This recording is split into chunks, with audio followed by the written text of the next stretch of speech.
ಎಲ್ಲರಿಗೂ ನಮಸ್ಕಾರ. Materialistic update ಬಗ್ಗೆ ಅಂತೂ ನಾವು ಯಾವಾಗಲೂ ಯೋಚನೆ ಮಾಡ್ತಾನೆ ಇರ್ತೀವಿ, ಕಾರ್ಯಪ್ರವೃತ್ತರಾಗೂ ಇರ್ತೀವಿ. ಫಾರ್ ಎಕ್ಸಾಂಪಲ್, ಈಗ ಮೊಬೈಲಿಗೆ ವೈರಸ್ ಅಟ್ಯಾಕ್ ಆದರೆ ಏನು ಮಾಡ್ತೀವಿ? ಆ್ಯಂಟಿ ವೈರಸ್ಸನ್ನು ಬಳಸ್ತೀವಿ. ಅದ್ರ ಪ್ರೊಟೆಕ್ಷನ್ಗೆ ಏನು ಬೇಕು ಅದನ್ನು ಮಾಡ್ತೀವಿ. ವರ್ಷನ್ ವೈಸು ಅಪ್ಡೇಟ್ ಆಗ್ತಾನೆ ಇರ್ತೀವಿ ಅಲ್ವಾ? ಸೊ ಆ ಬೆಲೆ ಕಟ್ಟುವ ವಸ್ತುಗೇನೆ ನಾವು ಅಷ್ಟು ಅಪ್ಡೇಟ್ ಜಾಗೃತಿ ವಹಿಸ್ತೀವಿ ಅಂದರೆ ಈ ಭಗವಂತ ಕೊಟ್ಟಿರೋ ಅತ್ಯಮೂಲ್ಯವಾದ ಬೆಲೆ ಕಟ್ಟಕ್ಕೆ ಸಾಧ್ಯ ಇಲ್ದಿರೋ ನಮ್ಮ ದೇಹನ ದೈಹಿಕ ಆರೋಗ್ಯ, ಮಾನಸಿಕ ಆರೋಗ್ಯ, ಭಾವನಾತ್ಮಕ ಆರೋಗ್ಯ ಈ ಕಡೆ ನಾವು ಎಷ್ಟು ಗಮನ ಕೊಡ್ತಾ ಇದ್ದೀವಿ ಈ ಬಗ್ಗೆ ಯೋಚಿಸಿ. ದಿನನಿತ್ಯ ಜಂಜಾಟದಲ್ಲಿ ಈ ಒತ್ತಡ, ರಿಲೇಶನ್ಶಿಪ್ ಇಶ್ಯೂಸು, ಆಂಗ್ಸೈಟಿ ಇದೆಲ್ಲ ಕಾಮನ್, ಸಹಜ ಕೂಡ.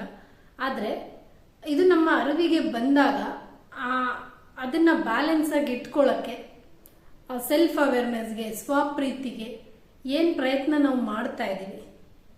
ಸೊ ಈ ಬಗ್ಗೆ ನಮ್ಮ ಮನಸ್ಸಿದ್ಧಿ ಕಾರ್ಯಕ್ರಮದಲ್ಲಿ ಇದೇ ಬರುವ ಡಿಸೆಂಬರ್ 4 ಹುಣ್ಣಿಮೆ ದಿನದಂದು ಬೆಳದಿಂಗಳ ಊಟ ಈ ಥೀಮ್ ಅಡಿಯಲ್ಲಿ ಈ ಕಾರ್ಯಕ್ರಮನ ನಿಮ್ಮ ಮುಂದೆ ತರ್ತಾ ಇದ್ದೀವಿ.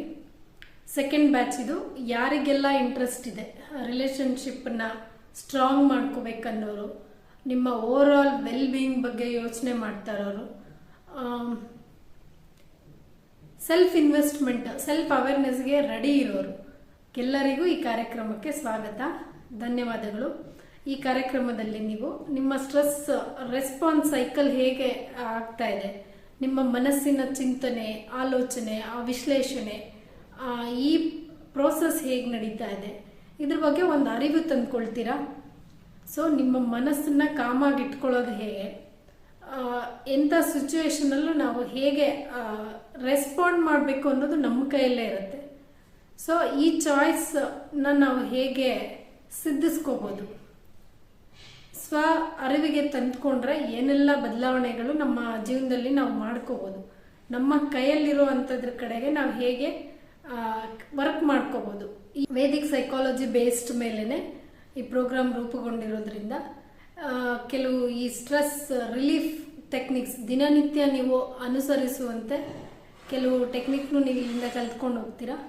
ಅದರ ಪಾಲಿಸಿ ಅದರಿಂದ ಬಂದಿರೋ ರಿಸಲ್ಟನ್ನು ನಮ್ಮ ಫಸ್ಟ್ ಬ್ಯಾಚ್ ರಿಸಲ್ಟ್ ಆಲ್ರೆಡಿ ನೀವು ನೋಡಿದ್ದೀರಾ, ಪಾರ್ಟಿಸಿಪೆಂಟ್ಸ್ ರೆಸ್ಪಾನ್ಸ್ ಹೇಗಿತ್ತು ಅಂತ.